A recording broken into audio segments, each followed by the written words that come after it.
우리 모두는 결과지상주의 시대를 살아가고 있습니다. 즉, 과정보다는 결과로 모든 걸 평가하는 그런 시대를 살아가고 있는 겁니다. 이런 시대상을 잘 반영하는 옛말이 있죠. 뭐로 가도 서울만 가면 된다라는 말이 있습니다. 이 말은 수단과 방법은 중요하지 않다는 겁니다. 원하는 목적만 이루면 된다라는 말의 의미인 거죠. 다르게 말한다면 과정이 어떠하든 간에 결과만 좋으면 된다라는 말이 되는 겁니다. 이제 여러분에게 묻습니다. 과연 여러분은 이 말에 동의하십니까? 동의하지 않으십니까? 적어도 우리 모두가 그리스도인이라면 뭐로 가도 서울로 가면 된다라는 이 말에 결코 동의하는 자가 되면 안 됩니다. 왜냐하면 그리스도인은 어떤 결과보다는 과정을 중요하게 여겨야 하는 존재가 바로 그리스도인이기 때문입니다. 그러나 우리가 살아가는 이 시대는 전혀 그렇지 않습니다. 과정 중요하지 않습니다. 결과만 좋으면 됩니다. 그러니까 우리는 이런 말을 하죠. 예쁘니까 봐준다. 돈 많으니까 봐준다. 라는 말을 쓰는 건 뭡니까? 과정은 하나도 중요하지 않다는 겁니다. 오로지 결과. 그것만 가지고 모든 걸 판단하고 모든 걸 결정하겠다라고 말하는 것과 같습니다. 오늘 본문은 예수님의 탄생에 대해서 소개하고 있습니다. 그러나 조금만 더 정확히 말한다면 예수님이 아기로 태어나셨다라는 점을 우리에게 강조하고 있는 겁니다. 사실은 이 부분이 중요합니다.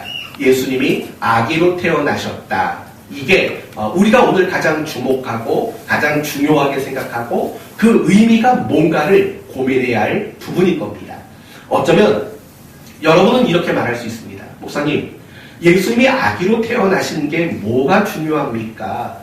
그 속에 무슨 의미가 있겠습니까? 라고 물으실지도 모릅니다. 왜냐하면 이 땅에 태어나는 모든 사람은 다 아기로 태어나는 것이 맞기 때문에 그렇습니다. 그러나 예수님이 아기로 태어나신 것은 조금은 경우가 다른 겁니다. 왜 경우가 다르냐면 예수님의 잉태가 되는, 예수님이 잉태되는 그 시점이 우리와 다르기 때문에 그렇습니다. 여러분, 우리 인간은 어떤 방법으로 잉태가 되죠? 임신이 되죠? 남자와 여자의 만남이라는 그 생육법이라는 원리 속에서 사람은 임신이라는 것을 하게 됩니다. 그러나 예수님의 경우에는 다릅니다. 예수님은 남자와 여자라는 생육법 방법의 그 원리 속에서 잉태되신 게 아닙니다. 예수님은 어떻게 잉태되셨습니까? 성령을 통해서. 누구의 몸에서요? 그냥 마리아가 아니죠? 처녀인 마리아의 몸에 잉태하셨기 때문에 그렇습니다. 사실 여러분 이거는요, 처녀가 잉태를 했다, 성령으로 잉태됐다, 다르게 말하면 신비적인 것이고 굉장히 초월적인 사건이라는 거예요. 맞아요. 우리 인간의 임신은, 잉태는 생육법이라는 당연한 원리 속에서 되어지는 거예요. 하지만 예수님의 잉태는 초월적 사건이고 신비적 사건이고 기적적 사건이에요. 왜냐하면 처녀가 임신했고 그것이 바로 성령에 의한 결과였기 때문이라는 거예요. 그러나 중요한 것은 무엇이냐면 예수님의 그 잉태되심은 초월적이고 신비적인 사건이 맞습니다. 그러나 그 잉태된 그 순간 이후로는 모든 과정이 우리 인간과 똑같았다는 겁니다. 여러분, 예수님은 엄마 뱃속에서 얼마나 있었을까요? 뭐 정확히는 모르시죠. 그러나 대략 9달 열흘이 있었겠죠. 잉태가 되는 그 순간에 수없이 많은 세포 분열이 일어났겠죠. 그렇죠? 세포 분열이 일어나고 그 과정 속에서 심장이 만들어지고 뇌가 만들어지고 맨 처음에 아기가 눈사람 모양으로 생긴 거 아시죠? 뱃속에서. 몰라요? 그러면 여러분의 아이 그 뱃속에 있는 사진을 한 번씩 꺼내서 보십시오. 보면은 딱 눈사람 모양이에요. 눈사람 모양. 근데 거기서 팔 다리가 나오고 나중에는 이 팔에 가락이 생기고 발가락이 생기고 얼마나 이쁜지 몰라요. 그렇게 해서 9달 열흘 동안 엄마 뱃속에 있다가 태어나게 됩니다. 이렇듯이 예수님은 잉태되는 그 순간은 초월적이고 신비적인 방법으로 잉태가 되었지만 그분이 이 땅에서 성장하는 과정은 사실은 우리와 똑같은 과정을 거치신 거예요. 그리고 그분이 이 땅에 태어나신 이후에 성장하는 과정도 사실은 똑같다고요. 하나도 남다를 게 없어요. 한 1년쯤 성장한 후에 아마 조금씩 걸으셨겠죠. 예수님이라고 해서 태어나자마자 폴짝폴짝 뛰어다니진 않았겠죠. 그렇죠? 똑같이 1년이라는 시간 지날 무렵에 엄마 아빠라는 말을 하기 시작했을 거고 또 한 2, 3년 지난 후에는 자기 손으로 밥도 먹게 되었을 거고 뭐 이런 식으로 성장하는 과정이 우리와 똑같다라는 겁니다. 잉태되는 그 순간만 다른 거예요. 잉태되고 그 속에서 뱃속에서 자라고 태어나고 성장하는 모든 과정은 우리와 똑같은 과정을 거치셨다라는 겁니다. 그런데 바로 이 점이 이상한 점이라는 겁니다. 여러분, 초월적으로, 신비적으로, 기적적으로 잉태가 되실 수 있는 분이라면 그분의 출생과 그분의 성장도 초월적일 수 있지 않겠습니까? 남들은 9달, 열흘 만에 이 땅에 태어나지만 뭐 예수님은 한 2, 3일 만에 태어날 수도 있겠죠. 태어났을 때 어른으로 태어날 수도 있는 거 아니겠습니까? 그분의 잉태가 초월적인 사건이기 때문에 얼마든지 초월적인 출생과 초월적인 성장 그런 것도 가질 수 있을 법한 분이십니다. 그럼에도 불구하고 예수님은 우리와 똑같은 출생과 똑같은 성장의 과정을 거치셨다는 겁니다. 성도 여러분, 만약에 예수님의 잉태가 초월적인 것이든 예수님의 출생과 예수님의 성장이 초월적인 모습을 나타내 보인다면 사실은 예수님은 굉장히 많은 신뢰를 얻었을 겁니다. 그리고 사람들에게 굉장히 많은 주목을 받았을 것이고 굉장히 많은 사람들이 예수님을 더 따를 수 있었을 게 분명합니다. 여러분, 우리나라에 많은 설화들이 있는 걸 아시죠? 그 많은 설화 중에 탄생 설화가 참 많습니다. 특히 알에서 태어났다라는 어떤 초월적인 탄생에 관련된 설화들이 많이 있죠. 뭐 주몽, 박혁거세, 김수로 뭐 이런 사람들을 보면은요 굉장히 초월적인 탄생을 한 사람으로 묘사가 되는 거예요. 그렇다면 왜 그 사람들의 출생을 그렇게 특별하고 초월적인 탄생이라고 묘사를 할까요? 그 사람은 특별한 사람이다. 그리고 그 특별한 사람이 통치하는 나라는 특별한 나라다라는 것을 부각시키기 위해서죠. 그리고 사실은 그런 것들이 사람들에게는 먹힙니다. 그 이유가 뭔지 아십니까? 그 이유는 간단해요. 사람들은 특별한 것을 동경하는 그런 마음을 가지고 있기 때문이에요. 여러분, 오늘 본문 다음 구절 8절 말씀을 보시면 어떤 내용이 나오냐면 8절을 보시면은요 목자들이 양을 치고 있을 때 천사가 나타납니다. 그리고 그 목자들에게 뭐라고 말하냐면 구주가 나셨다라고 이야기를 합니다. 그런데 재밌는 것은 뭐냐면 12절을 한번 보시겠어요? 2장 12절을 보면 너희가 가서 강보에 쌓여 구유에 누워있는 뭘 보겠답니까? 아기를 보겠대요. 여러분, 구주가 나셨다라고 말하면 당연히 아기일 것을 우리는 짐작할 거잖아요. 그런데도 불구하고 천사는 그 목자들에게 말을 하는 거죠. 구주가 나셨다. 가봐라. 가서 보면은 아기를 볼 것이다 라고 말을 하는 거예요.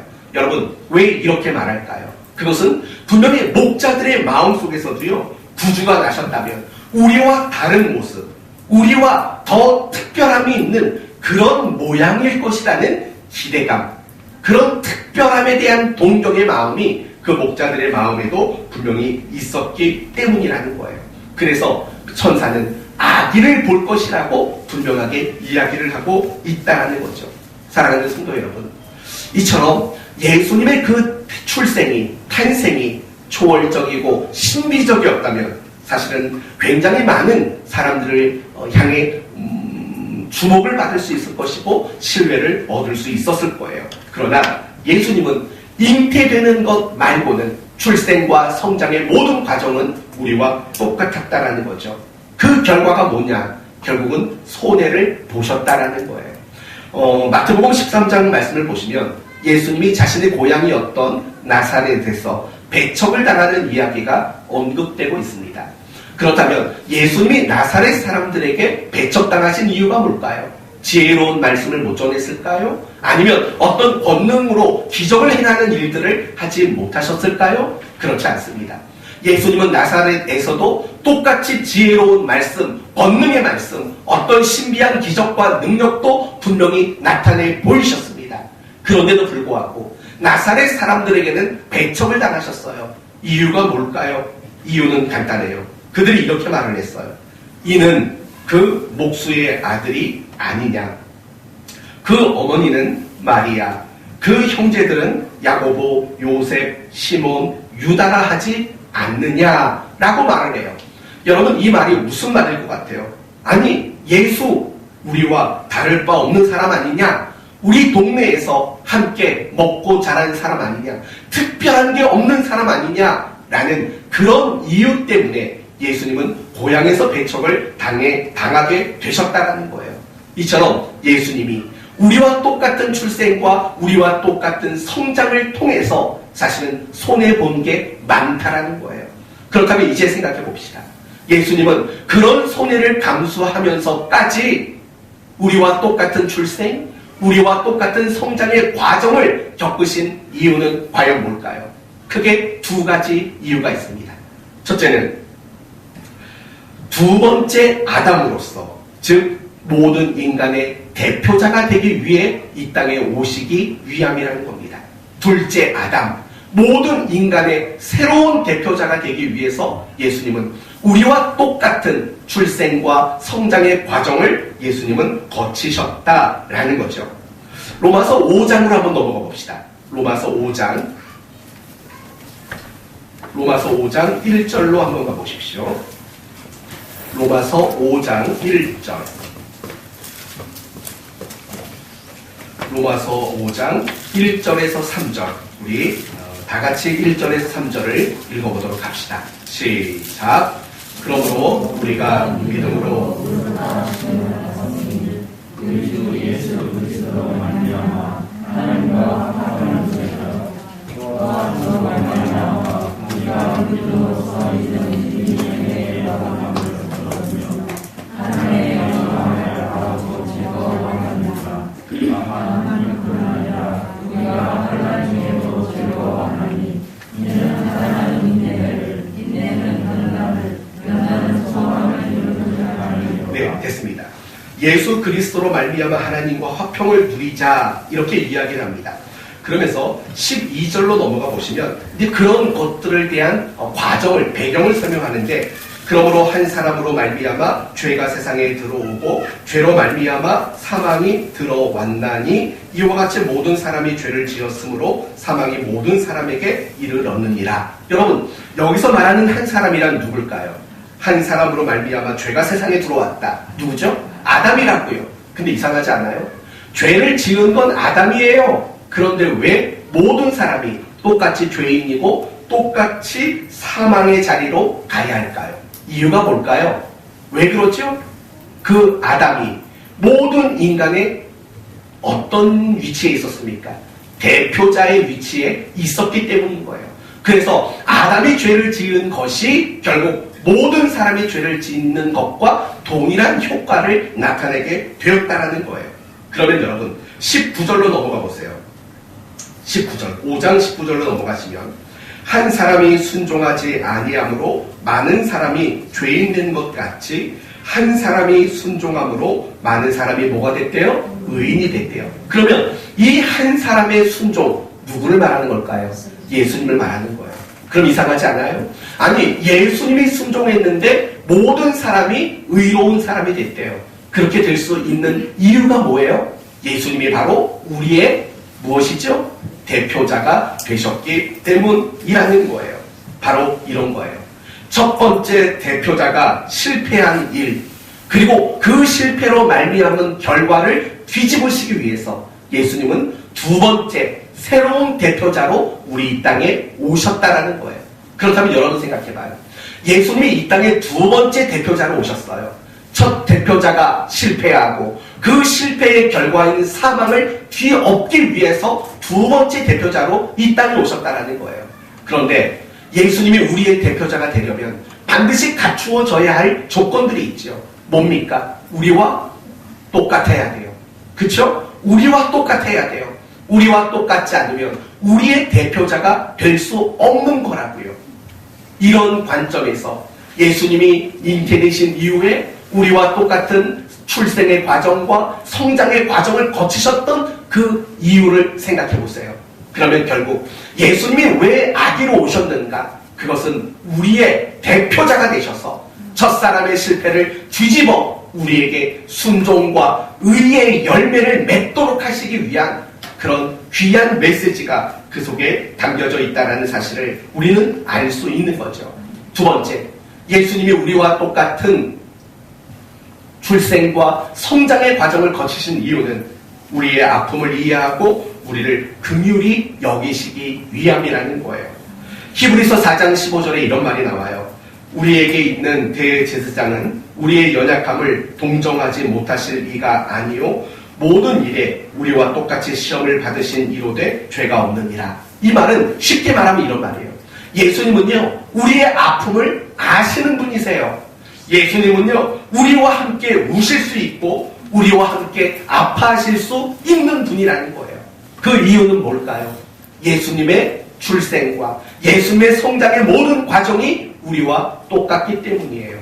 왜 예수님이 초월적 탄생과 초월적 성장을 이루지 않으셨습니까? 우리의 아픔을, 우리의 눈물을 함께 공감하고 우리를 이해하고 우리를 위로해 주시기 위함이라는 거예요. 결국 예수님이 이 땅에 아기로 오셨다라는 것은 이런 의미가 있는 거죠. 우리를 위함이고 우리를 사랑하시기 때문에 아기의 몸으로 이 땅에 오신 거죠. 우리를 위하고 우리를 사랑하기 위해서 우리와 똑같은 과정을 예수님이 거치셨다. 이렇게 말씀하고 있는 겁니다. 사랑하는 성도 여러분, 바로 이 부분을 기억하셔야 돼요. 당연히 예수님은 아기로 태어나시지 그게 아니에요. 얼마든지 그분은 초월적인 출생과 초월적인 성장을 이룰 수 있는 분이세요. 그런 것을 통해서 많은 사람에게 주목받을 수도 있었고 많은 사람에게 신뢰를 주고 많은 사람들을 더 따르게 만들 수도 있었어요. 그러나 그 모든 것을 포기하신 거예요. 왜요?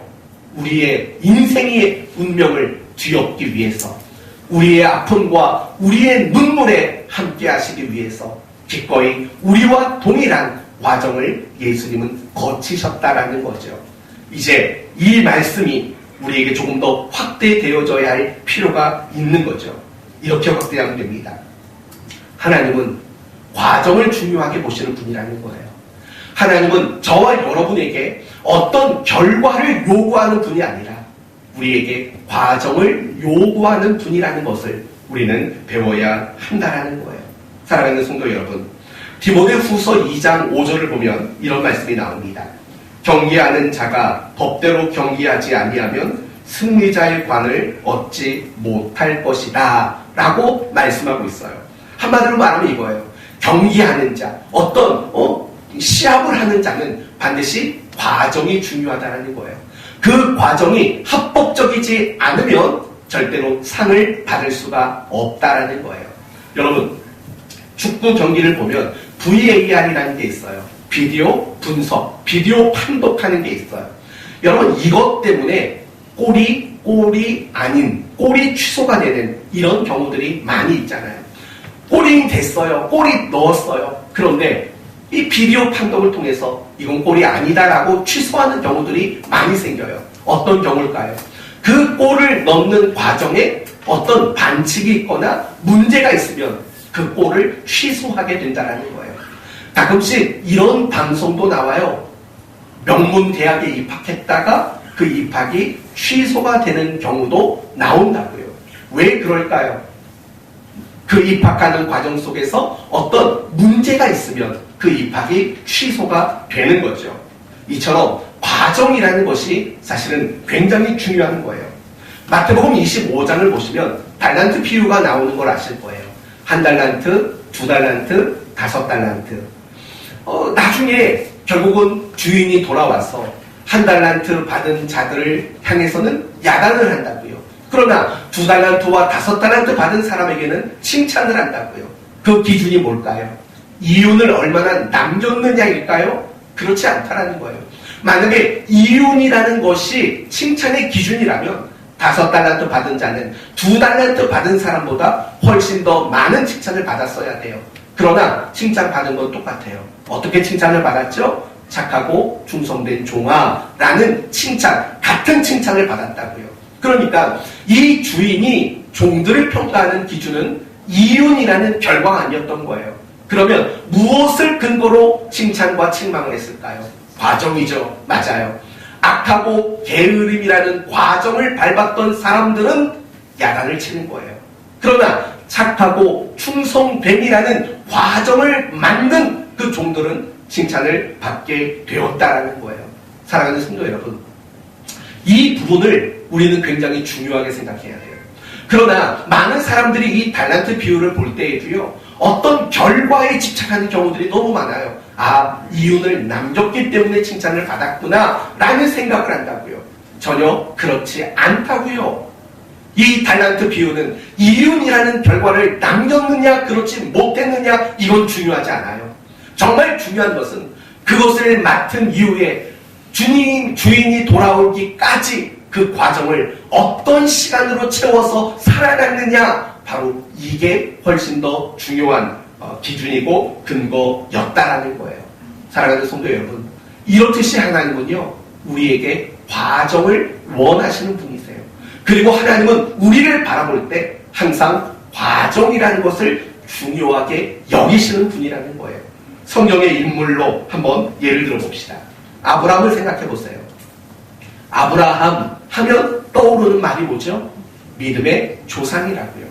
하나님은 아브라함을 믿음의 조상으로 세우기를 원하셨어요. 그래서 그 아브라함을 부르셨다고요. 그런데 아시죠? 이 아브라함이 믿음의 조상으로 부름받은 즉시 완성되지는 않는다고요. 그렇죠? 그걸 어떻게 알 수 있습니까? 아브라함의 인생에 대한 이야기를 보면 그가 거짓말을 하고 그가 하나님의 방법이 아닌 다른 방법을 사용하는 것들을 우리는 보게 된다고요. 그건 뭐예요? 그가 믿음의 조상으로 부름을 받았지만 완전한 사람으로 바뀌어 있지는 않다라는 거예요. 그러면 하나님은 이 아브라함을 어떻게 믿음의 조상으로 세우셨을까요? 그것은 다양한 과정을 거치는 방법으로 믿음의 조상으로 세우셨다라는 거예요. 다양한 시간이라는 과정, 성공이라는 과정, 실패라는 과정, 잘함이라는 과정, 실수라는 과정, 이렇게 많은 다양한 과정을 겪도록 하심으로 결국에는 이 아브라함을 믿음의 조상으로 하나님은 세우시는 거예요. 이것은요, 성경에 나오는 많은 족장들의 이야기, 많은 무리들의 이야기 속에서도 확인이 돼요. 요셉, 야곱, 모세, 이스라엘, 더 나가서 우리도 사실은 마찬가지 아닌가요? 우리는 하나님의 자녀가 되었고 우리는 의인이 되었다고요. 그러나 우리가 하나님의 자녀가 되고 의인이 된 것은 초월적 사건이에요. 왜냐하면 내 힘과 내 실력으로 되어진 결과가 아니기 때문이죠.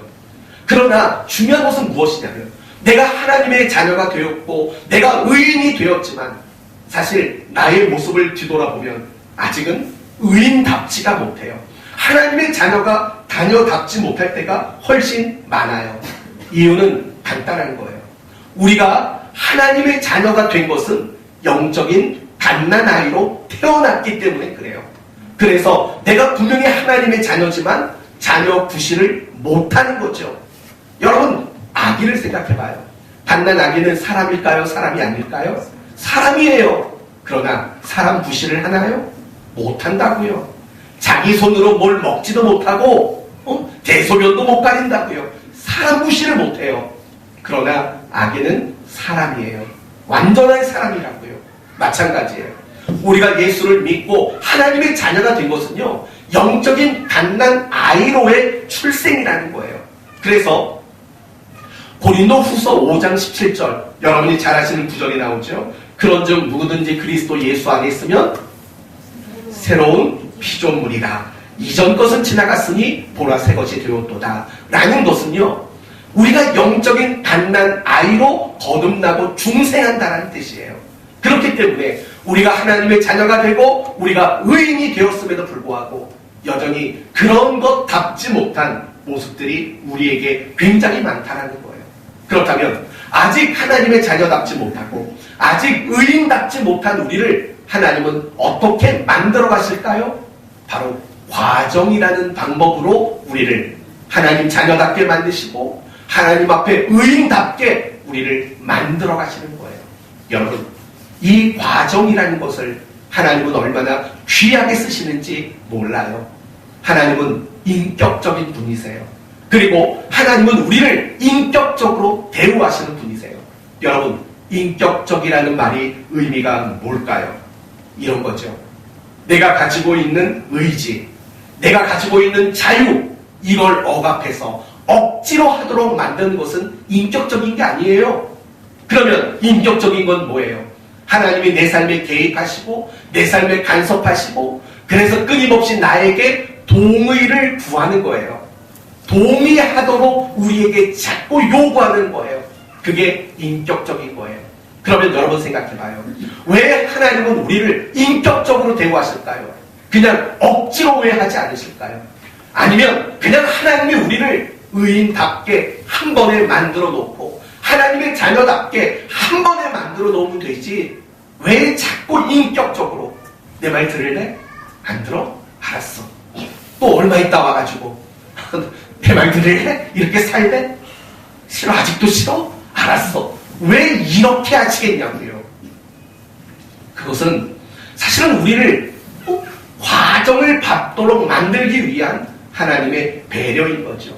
사랑하는 성도 여러분, 우리가 그리스도인다워지고 우리가 하나님 자녀다워지는 것은요, 반드시 과정이라는 것이 필요해요. 이 과정이 없이는 하나님의 사람다울 수 없고 우리가 의인다울 수가 없기 때문에 그래요.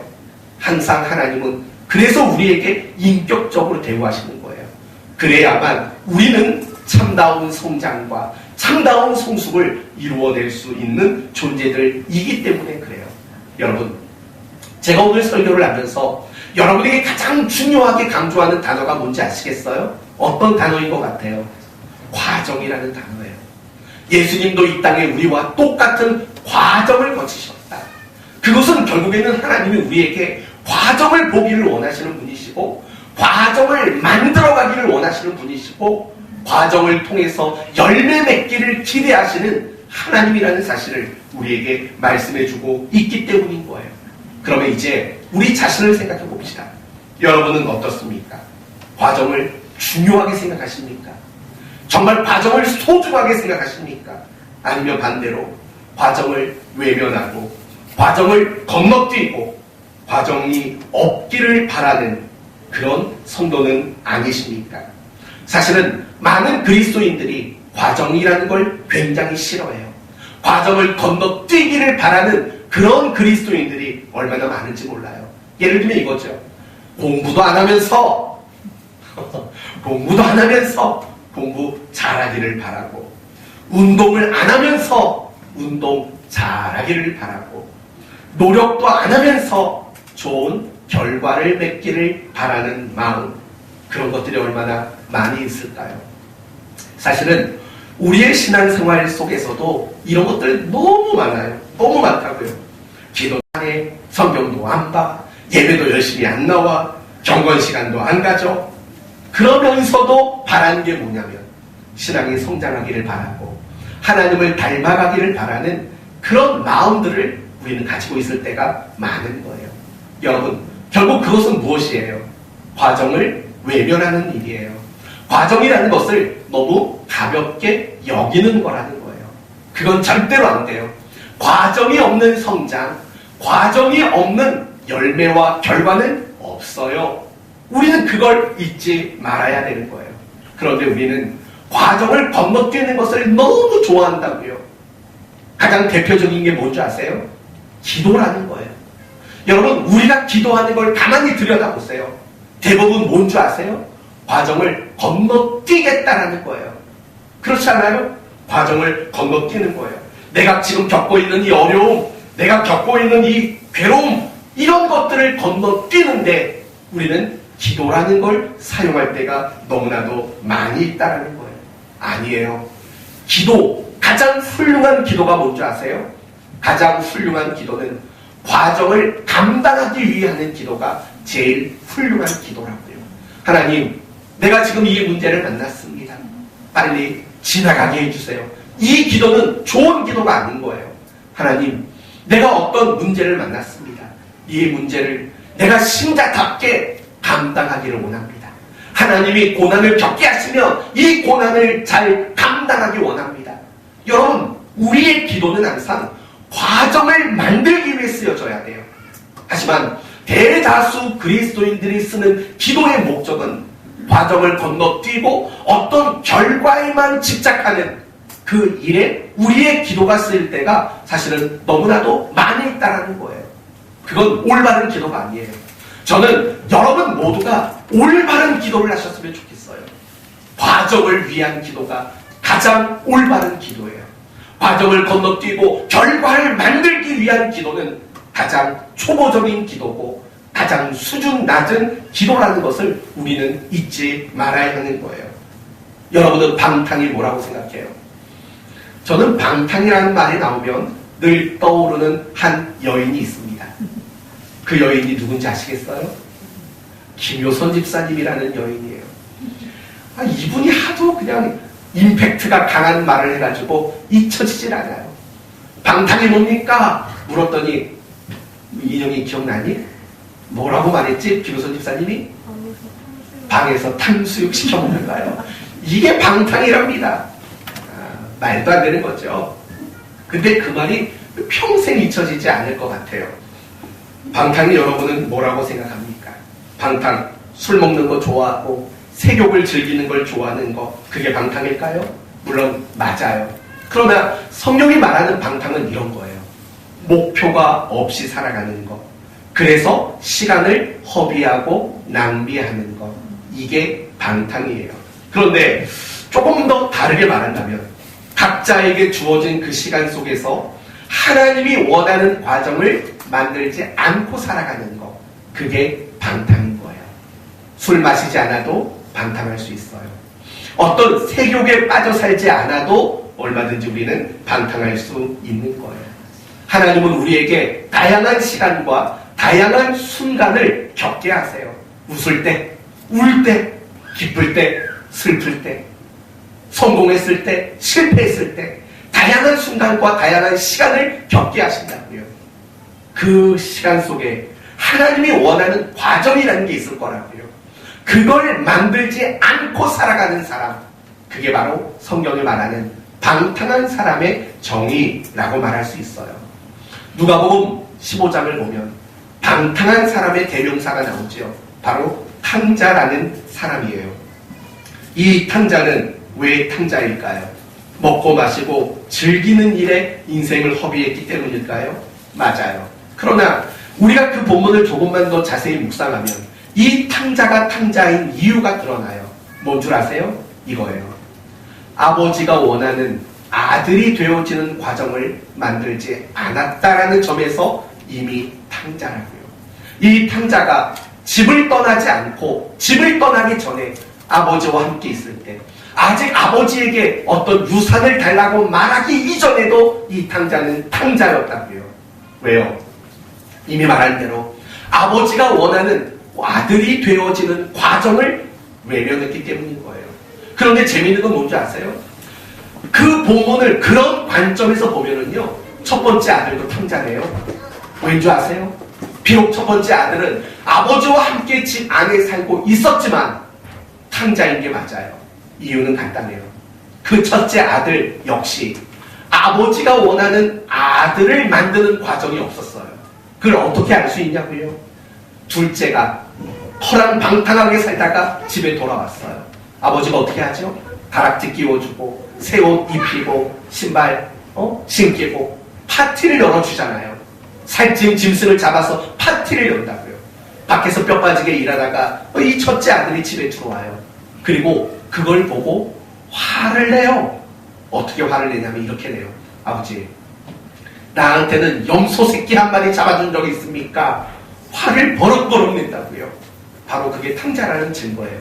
아버지가 원하는 아들이 되는 과정을 갖지 않았던 거예요. 결국 이건 뭔지 아세요? 세상에 사는 사람들은 탕자예요.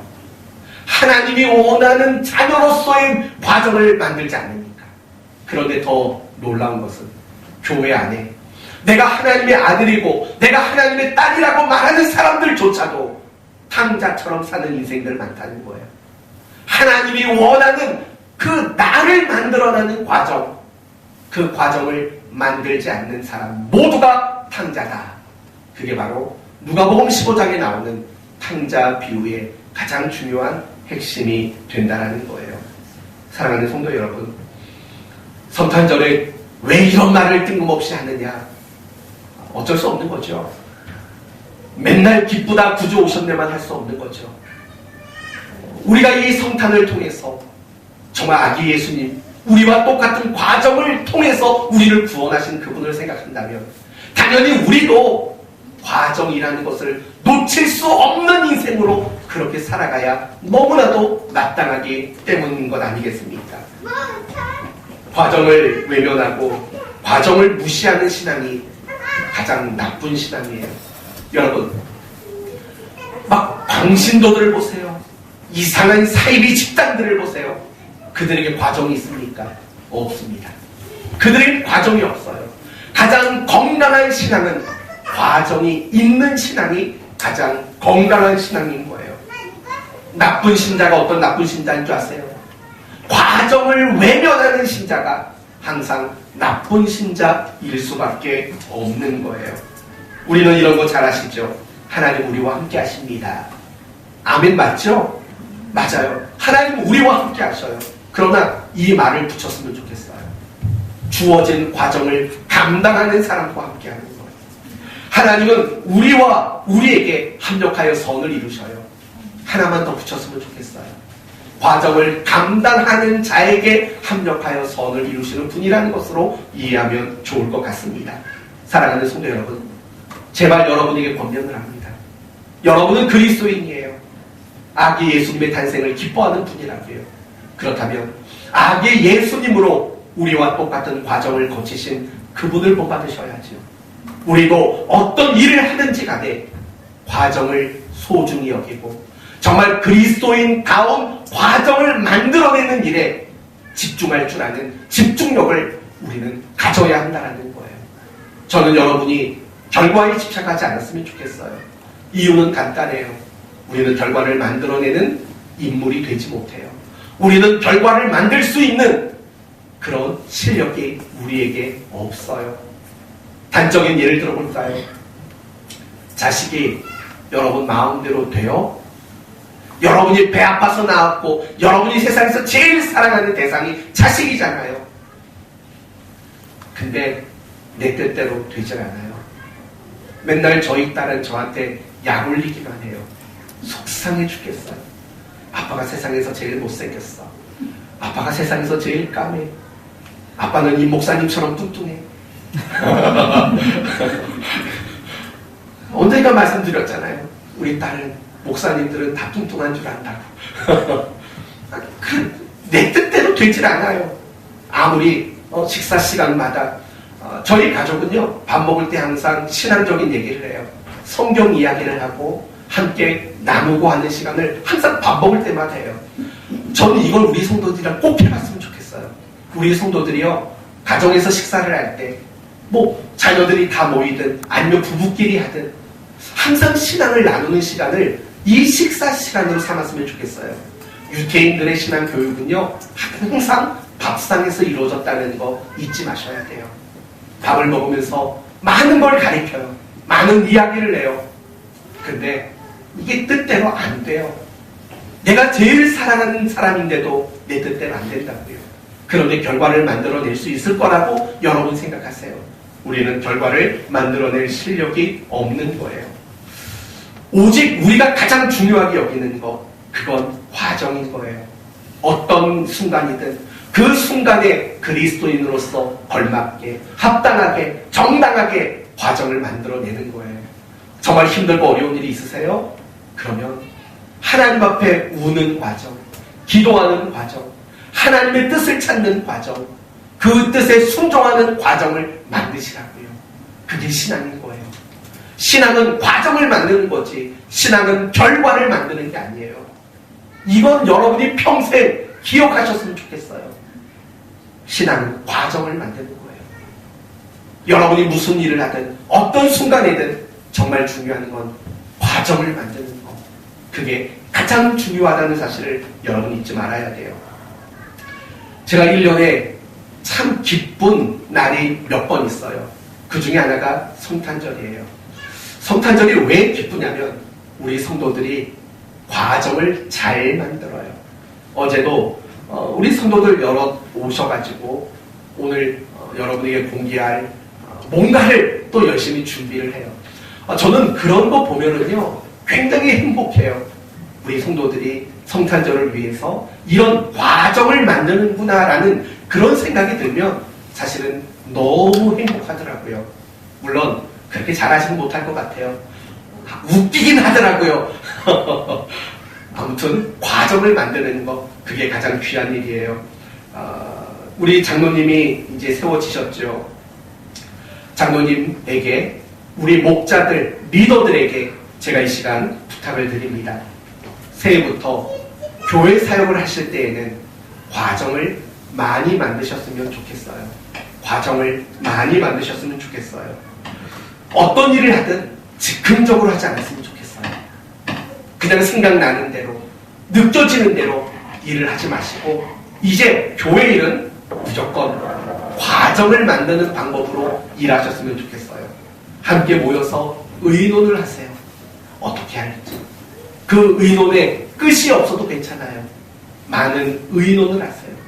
그리고 그 의논을 하면서 그 과정 속에 많은 사람들이 함께 할 수 있도록 계획을 세우세요.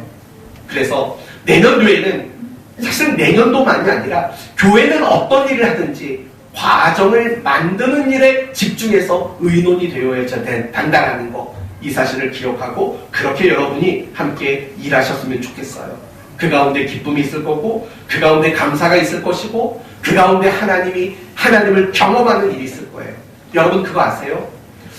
왜 우리는 하나님의 일을 하면서 하나님을 경험하지 못할까? 이런 고민해 보신 적 있으세요? 이유는 바로 여기에 있는 거예요. 우리는 과정이라는 게 없어요. 그냥 즉흥적으로, 그냥 그 자리에서 뭔가 결과만 만드는데 우리는 너무나도 많은 시간을 빼앗기는 거예요. 그러니까 하나님을 경험 못해요.